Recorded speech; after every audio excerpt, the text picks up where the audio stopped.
Morning చెప్పా మీకు ఉప శాసనసభాపతిగా రఘురామరాజు గారు ఎన్నికైన సంగతి మీ అందరికీ తెలుసు.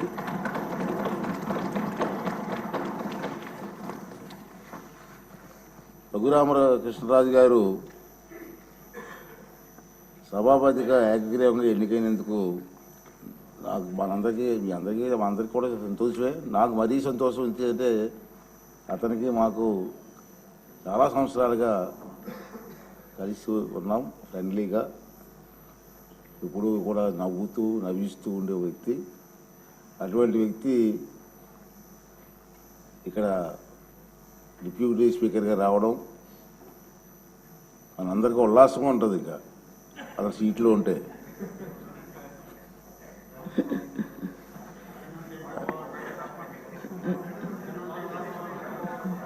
రఘురామకృష్ణరాజు గారు నాకు చిరకాల మిత్రులని చెప్పాను నేను.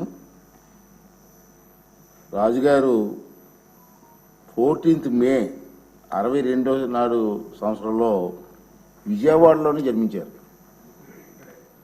ఇక్కడే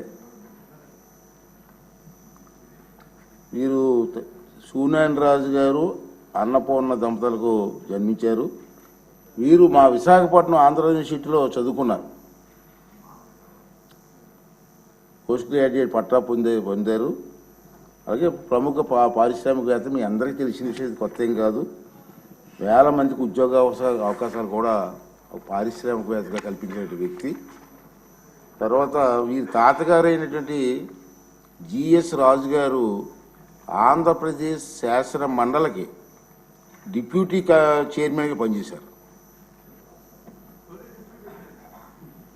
తొలి ఫస్ట్ డిప్యూటీ చైర్మన్గా తాతగారు పనిచేశారు. అంటే కొత్తగా రాజకీయాలు అవి కాదు, ఫస్ట్ నుంచి కూడా.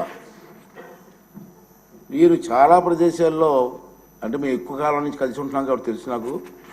ఈ ప్రాంతం ఆ ప్రాంతంలో లేదు, ఎక్కడ హెల్త్ క్యాంప్స్ కానివ్వండి, బ్లడ్ డొనేషన్ క్యాంప్స్ కానివ్వండి, ఐ క్యాంప్స్ కానివ్వండి, వారి చేతుల మీదకి ఎన్నో కార్యక్రమాలు చేశారు.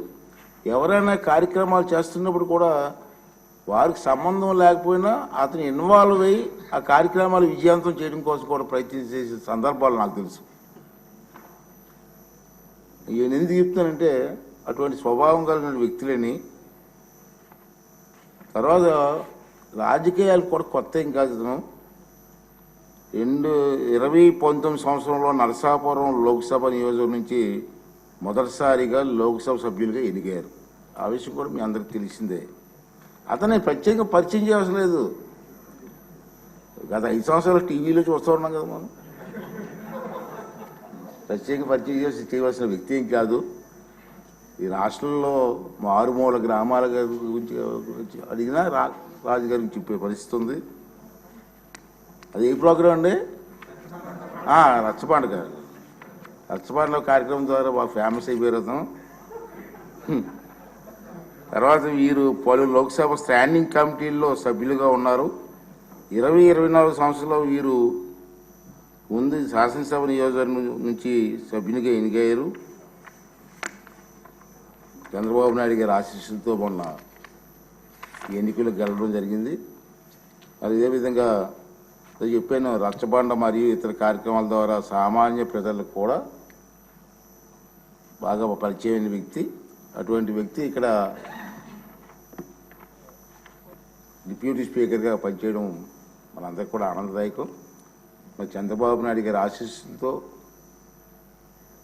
రాజుగారు ఇంకా బ్రహ్మాండంగా పనిచేసి చిరస్థాయిగా మీ పేరు ఉండిపోయే విధంగా పనిచేసే అవకాశాన్ని భగవంతుడు మీకు ఇవ్వాలని చెప్పి మనస్ఫూర్తి కోరుకుంటూ మీకు శుభాకాంక్షలు తెలియజేస్తున్నాను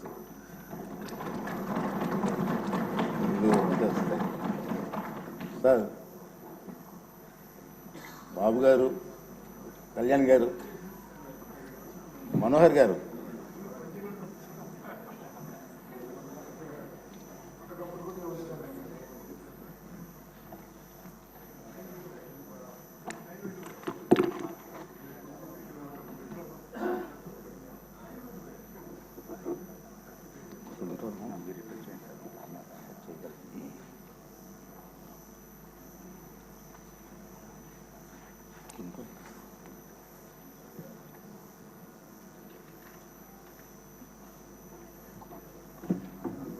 ధన్యవాదాలు.